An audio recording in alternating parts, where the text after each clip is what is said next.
네, 오늘 말씀은 사실은 잘 찾아보지 않는 말씀이기도 한 나홈서의 말씀을 찾아보고자 합니다. 함께 이 나홈서의 말씀을 찾아볼 때 또 하나님의 영광과 또 하나님의 은혜를 맛보는 시간이 되기를 소망합니다.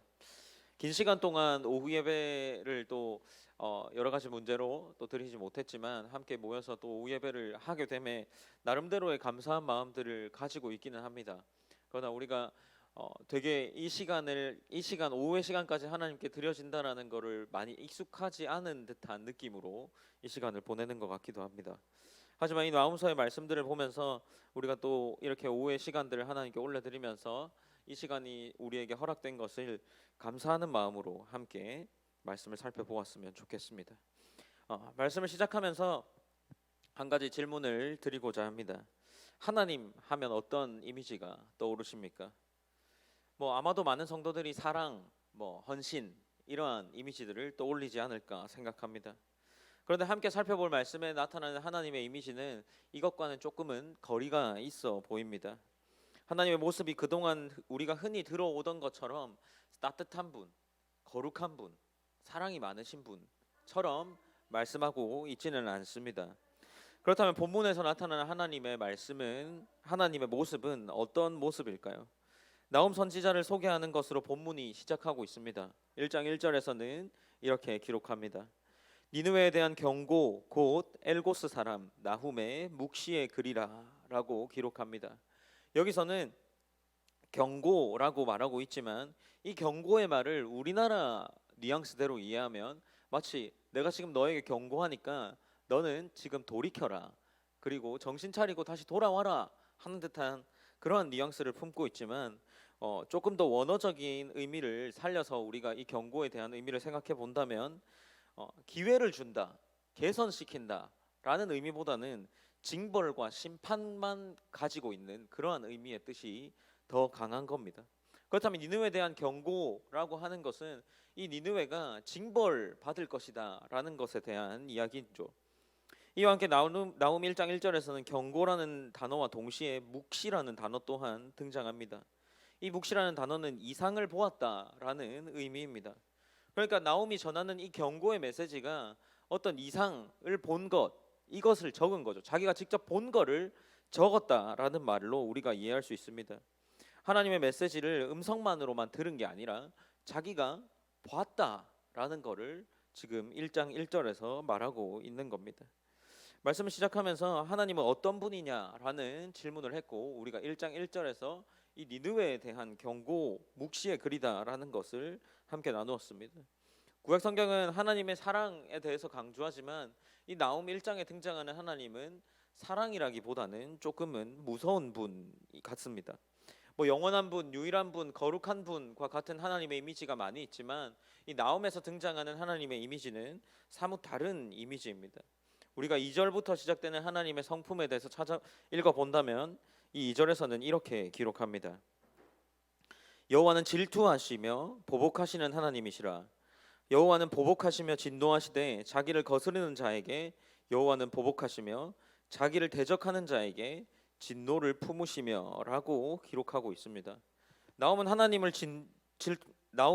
하나님을 질투하고 보복하는 분이라고 말하는 거죠. 하나님은 자신의 대적에게 진노의 불을 쏟아버리는 분이다 라고 말을 하고 있습니다.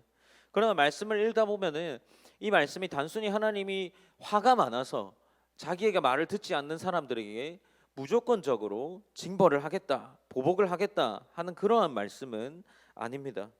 계속되는 3절에서는 이렇게 기록합니다. 동시에 여호와는 노하기를 더디하시며 권능이 크시며 벌받을 자를 결코 내버려 두지 아니하시느니라. 여호와의 길은 회오리 바람과 광풍에 있고 구름은 그의 발에 티끌이로다라고 기록합니다. 3절에서는 하나님은 질투하시며 보복하시고 진노하시는 분이라고 말함과 동시에 있어서 이어지는 말로 여호와는 노하기를 더디하시는 분이다라고 이야기하는 거죠. 분명한 것은 하나님은 벌을 받을 자를 결코 내버려 두지 않는 분이라는 겁니다.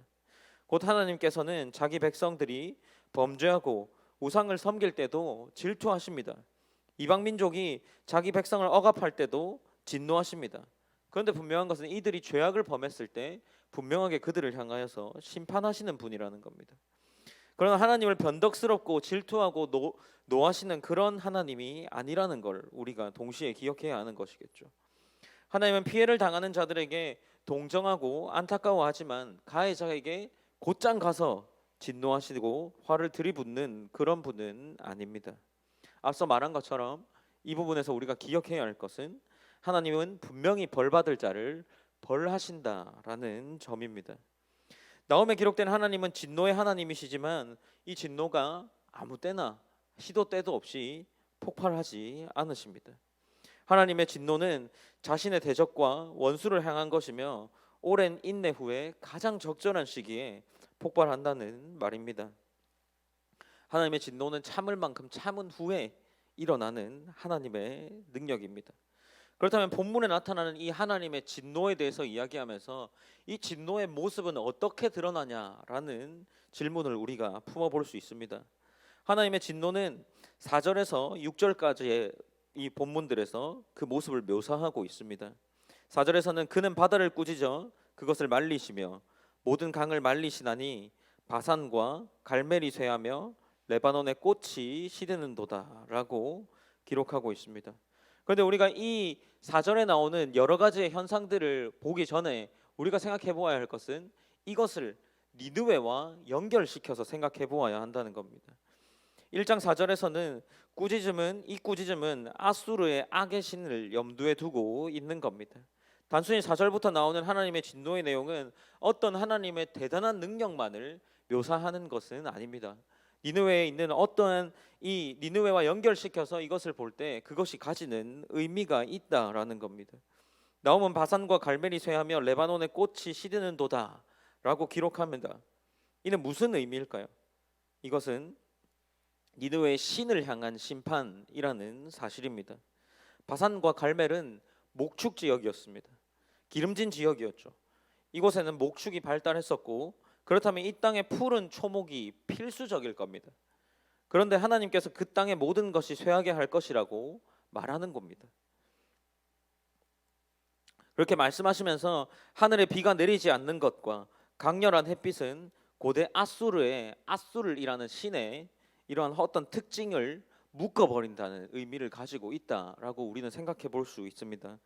아수리는 비바람을 동반한 폭풍의 신이었습니다. 그런데 하나님께서 이 신의 능력을 묶어버리겠다라고 지금 심판하고 계시는 겁니다. 나오면 4절을 통해서 우리에게 말하는 것이 무엇일까요?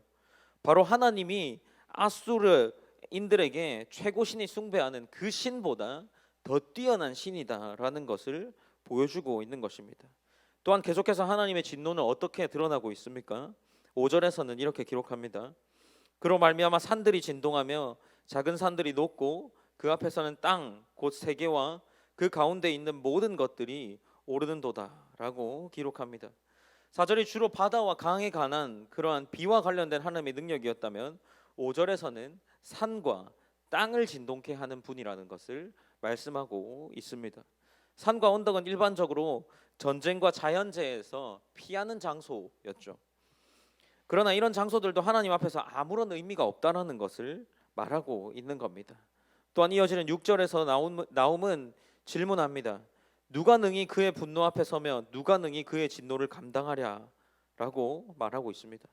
하나님의 질투와 진노, 보복하시는 성품을 묘사한 후에 나홈은 묻고 있는 거죠. 누가 그의 분노 앞에 서겠습니까? 그리고 누가 그의 진노를 감당할 수 있겠습니까? 라고 묻고 있는 겁니다. 하나님이 초자연적인 능력으로 진노를 표출하실 때 그 진노를 표출하는 대상에게는 아무런 능력이 없다는 겁니다. 그것을 대비할 수 있는 능력도 어떠한 진노에 맞설 수 있는 힘이 전혀 있지 않습니다. 당시 니느웨를 수도로 가지고 있던 압수르는 막강한 나라였습니다.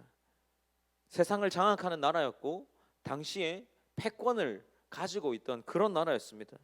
그런 나라가 하나님 앞에 철저하게 처절하게 깨어질 것이다 라는 것을 보여주고 있는 겁니다. 여호와의 진노를 피할 것이 없다는 것을 나홈이 말하고 있는 겁니다. 여호와의 진노를 살펴볼 때에 신자인 우리는 무엇을 생각할 수 있을까요? 그저 나는 하나님을 믿는 사람이니까 하나님의 진노는 나와 관련이 없다라고 생각하는 것으로 끝날 수 있겠습니까? 물론 나홈서는 하나님의 대적들을 향한 하나님의 심판에 대하여 기록하고 있습니다. 그러나 분명히 기억해야 할 것은 하나님이 진노하시는 분이라는 겁니다. 나홈에서 하나님이 니느웨, 더 넓게 더 본다면 니느웨를 수도로 삼고 있는 아수르를 향한 하나님의 진노라는 겁니다. 하나님께서 아수르를 심판하시는 이유는 하나님의 백성인 유다를 향한 핍박에서 그의 백성을 구원하기 위함이었습니다. 그리고 아수르가 하나님 앞에서 악을 보였기 때문이죠. 여기서 주목해야 할 것은 무엇입니까? 하나님은 이스라엘 백성에게만 역사하고 심판하는 것이 아니라 모든 민족들에게 마땅히 받아야 할 죄가 있다면, 처벌해야 할 죄가 있다면 합당한 심판을 내린다는 겁니다. 하나님은 불의를 행하는 나라, 민족들이 많을지라도 반드시 심판하고 멸망시킵니다. 그 대상이 아수르도 예외가 될 수 없었던 것입니다. 당대 최고의 도시였던 니느웨도 제외되지 않습니다. 이러한 것은 하나님의 주권이 어느 한 곳에 매여 있지 않고 넓은 것이며 우주적인 것이라는 것을 우리에게 알려주고 있습니다. 하나님이 진노하시는 분이라는 사실을 기억할 때 신자인 우리에게도 큰 유익이 있을 수 있습니다. 하나님을 대적할 때 하나님은 진노하시기 때문에 단순히 하나님은 죄를 품고 모든 것을 용서하시는 분이 아니라는 것을 우리가 기억할 수 있는 것이죠.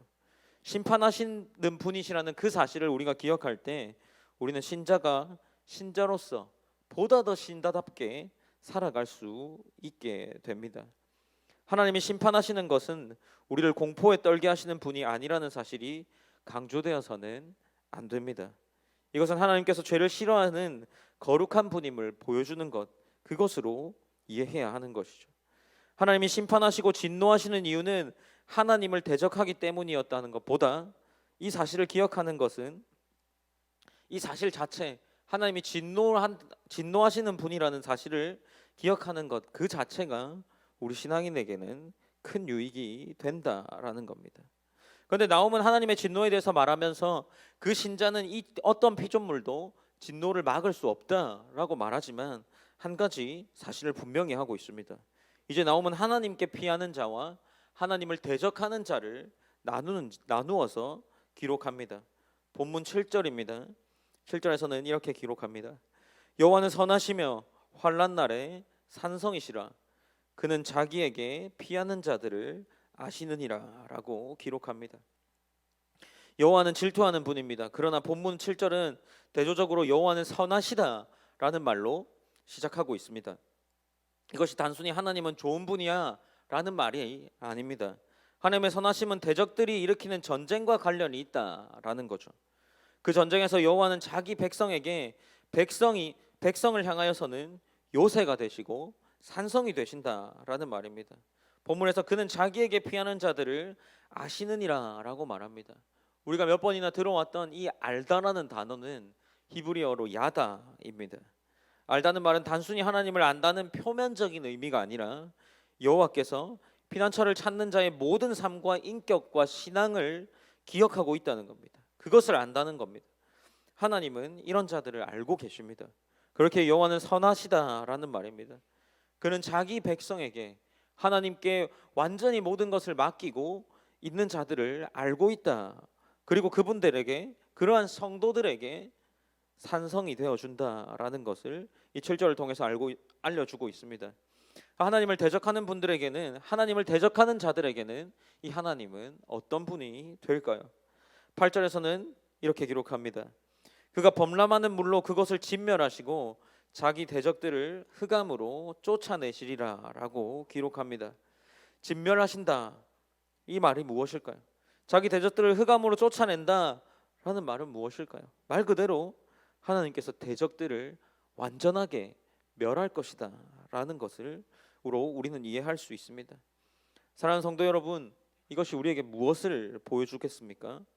하나님을 대적하는 자가 아니라 하나님께 피하는 자가 되어야 한다는 거죠. 하나님의 품 안에 있어야 한다는 말입니다.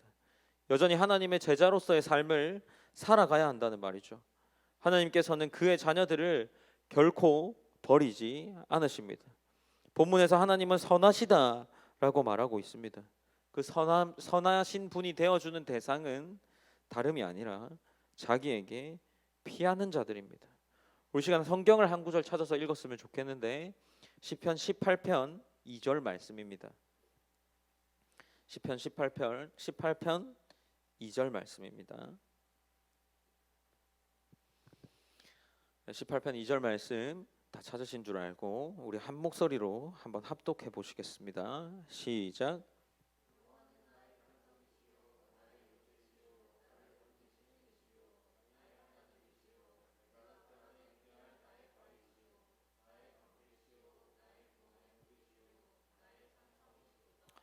네, 이 시편 18편 2절 말씀은 다윗이 한 고백입니다. 다윗이 모든 원수들의 손에서 그리고 사울의 손에서 건져 주셨을 때 한 고백이라고 시편이 보여주고 있습니다. 이처럼 하나님은 원수들에서 우리를 건져 주시는 분입니다. 그러나 우리가 경계해야 하고 주의해야 할 것 또한 말해주고 있습니다. 나는 지금 대적의 위치에 있는지 아니면 하나님 편에서 하나님을 순종하는 자리에 있는지에 대해서 우리는 생각해 보아야 합니다. 하나님을 대적하는 위치에 있다면 회개하고 하나님의 품 안에 하나님께로 피하는 자가 되어야 합니다. 하나님은 자기를 대적하는 자들을 심판하십니다. 그런 자들을 심판하시겠다. 오늘 본문은 우리에게 알려주고 있습니다. 이제 9절부터는 나훔과 니느웨를 인격화해서 말하고 있습니다. 사람처럼 지칭하여 두 나라를 명하여 부르고 있는 겁니다. 유다 백성들은 아수르의 반복되는 침략과 약탈을 겪으면서 이런 고난을 겪는 자신들을 돌아보지 않는 하나님이라고 생각합니다. 하나님께 대하여 부정적인 생각을 가지고 있었을 겁니다. 9절에서 나훔은 너희라고 말하면서 이 말씀을 이어나가고 있습니다. 9절입니다. 너희는 여호와께 대하여 무엇을 꾀하느냐? 그가 온전히 멸하시니 재난이 다시 일어나지 않을 것이다 라고 이야기합니다. 나훔은 그들을 향하여서 이 이스라엘 백성들을 향하여서 질문합니다. 너희들이 여호와께 대하여 무엇을 생각하느냐라고 묻습니다. 이 너희가 무엇입니까? 그리고 이와 함께 15절에 기록된 유다도 보입니다. 하나님은 이들을 부르고 묻습니다. 그러나 대답을 요구하지는 않습니다. 곧바로 하나님이 완전한 끝 심판을 행할 것이라고 합니다. 이 유다와 아수르를 두 가지로 불러와서 너희라고 지칭하면서 이 말씀들을 이어나가고 있는 것입니다. 10절은 아수르 군대를 그들이라고 말하면서 그들의 멸망을 세 가지로 비유해서 설명합니다. 10절입니다. 가시덤불을 같이 엉클어졌고 술을 마신 것 같이 취한 그들은 마른 지푸라기 같이 모두 탈 것이라 라고 기록합니다. 엉클어져 풀 수 없는 상태라고 말합니다. 아수르 군대가 적군 앞에서 극도로 우왕좌왕하는 모습을 묘사하고 그들의 주검이 들판에 뒤엉켜 있는 모습을 묘사한 것으로 우리는 생각할 수 있습니다. 또한 이어지는 둘째는 취객에 대한 비유입니다. 술에 만취한 사람은 위험을 감지할 능력이 거의 없습니다. 아수르 군대가 지금 자신들이 어떠한 위기에 처해 있는지 전혀 판단을 못하는 상태입니다. 이렇게 말씀들을 이어나가면서 이 아수르에 대한 심판의 내용들을 이야기합니다. 그리고 아수르의 왕과 군대의 소멸과 함께 하나님은 이 말씀을 읽어 나가다 보면 하나님은 유다에게 고통을 주지 않겠다라고 하는 말씀을 우리가 확인할 수 있습니다. 하나님께 피난처를 찾는 이 유다 백성들에게 주는 약속이라는 것이죠. 그래서 하나님께서는 13절에서 이렇게 이야기합니다. 이제 내게 지은 그의 멍에를 내가 깨뜨리고 내 결박을 끊으리라 라고 말씀하고 계시는 겁니다. 하나님은 유다에게서 아수르 왕이 올려놓은 멍에를 깨뜨릴 것이다 라고 말씀하십니다. 또한 12절에서 하나님은 니느웨의 멸망을 예고합니다. 여호와께서 이같이 말씀하시기를 그들이 비록 강하고 많을지라도 반드시 멸절을 당하리니 그가 없어지리라. 내가 전에는 너를 괴롭혔으나 다시는 너를 괴롭히지 아니할 것이라 라고 이야기합니다. 이러한 멸절들을 향한 말씀들을 계속해서 아수르에게 이어나가고 있습니다.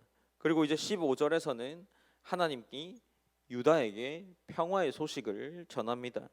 15절에서 이렇게 기록합니다. 볼지어다 아름다운 소식을 알리고 화평을 전하는 자의 발이 산 위에 있도다. 유다야 내 절기를 지키고 내 서원을 갚을지어다. 악인이 진멸되었으니 그가 다시는 내 가운데로 통행하지 아니하리로다 하시니라라고 이야기합니다. 하나님은 유다가 지켜야 할 절기를 특정하지 않은 대신에 서원을 지킬 것을 말씀하고 있습니다. 이 서원은 아마도 하나님이 베풀어 주실 평안을 기대하면서 서원한 것으로 하나님을 향한 제사라고 볼 수 있습니다. 절기 축제 중에 서원 제물을 하나님께 바치고 그 고기를 제사장과 일반 백성들이 함께 나누어 먹으며 기쁨을 나누는 일을 유다에게 하게 만들어 주는 겁니다. 사랑하는 성도 여러분, 하나님의 진노가 준 것이 무엇입니까? 유다 백성들에게 하나님의 진노가 준 것은 평화입니다. 죄에 대한 심판은 하나님의 정의를 가져오게 만듭니다. 본문 말씀을 통해서 우리는 한 가지 생각해 볼 수 있습니다. 바로 하나님의 진노는 단순히 화의 표현이 아닙니다. 일방적인 하나님의 심판이 아니죠.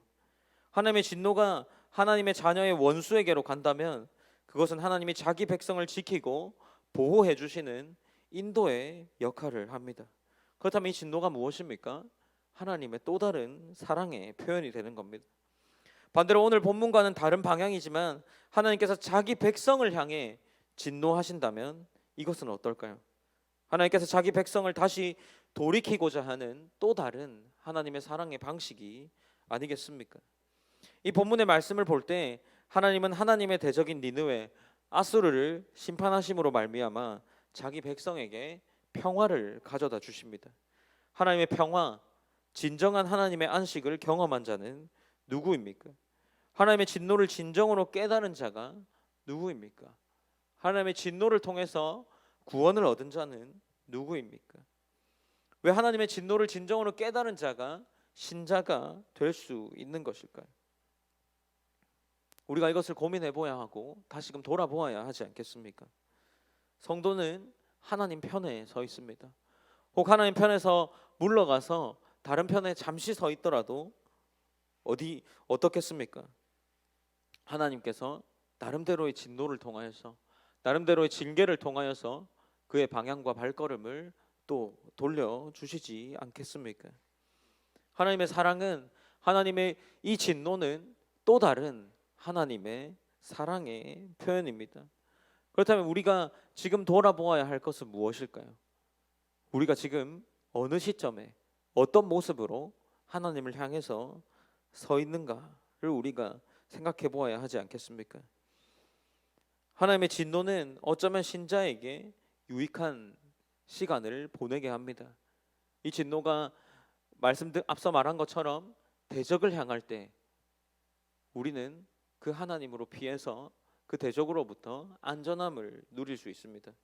반면에 우리에게 하나님의 진노가 신자에게 향할 때 우리는 하나님의 돌이킴으로써 우리는 하나님의 진노는 우리에게 유익합니다. 그렇다면 우리는 어디에 지금 서 있을까요? 주보에는 제목이 나와 있지 않지만 오늘 말씀의 제목을 내가 서 있는 곳이라는 제목으로 붙여 보았습니다. 여러분은 지금 어느 방향을 보고 어느 위치에서 서 있습니까? 이 신앙의 자리와 신앙이 아닌 자리, 이 둘 중에 어느 곳에 서 있습니까? 하나님께 피해 있습니까? 아니면 하나님을 대적해 있습니까? 우리 이 시간 함께 이 들려진 말씀을 통하여서 한번 돌아보아야 할 것입니다. 우리가 함께 기도하기 전에 찬양 한 곡을 하고 나아가기를 원합니다. 나는 예배자입니다 라는 찬양인데 우리가 함께 이 찬양을 고백하시면서 우리의 삶의 자리와 우리의 현재의 모습들을 돌아보는 시간이 되기를 소망합니다. 네, 나는 예배자입니다. 함께 찬양할게요. 네, 우리 시간 함께 기도하기를 원합니다. 말씀이 본문이 되게 길어서 조금은 긴 느낌이 있지만 우리 시간 함께 기도할 때 하나님, 우리가 이 시간에 하나님의 진노에 대해서 들었습니다. 하나님의 진노는 하나님께서 성도에게 지키기 위한 진노라고 했습니다. 그리고 그 진노 중에 여호와께 피하는 자들을 하나님께서 산성이 되어 주시고 요새가 되어 주신다 했습니다.